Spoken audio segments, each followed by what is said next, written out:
নমস্কার বন্ধুরা, আমার ছাদ বাগানে কিছু চন্দ্রমল্লিকা গাছ আছে।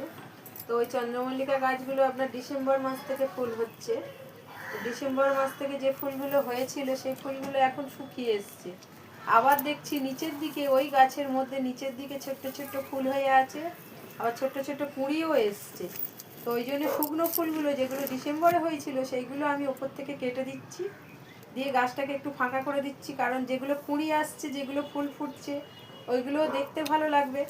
ওই জন্য আমি শুকনো ফুলগুলোকে কেটে দিলাম, গাছগুলো ফাঁকা করে দিলাম, যাতে এই ফুলগুলো ফুটলে, যেগুলো কুঁড়ি আসছে এগুলো ফুললে দেখতে ভালো লাগবে। তো এখানে একটা টবের মধ্যে একদম একটা ফুল সবে ফুটছে। তো আমার এই ফুলগুলো কত সুন্দর দেখতে, দেখুন, চারিদিকে হলুদ আর মাঝখানটা লাল, কি সুন্দর দেখতে লাগে এই চন্দ্রমল্লিকাটা।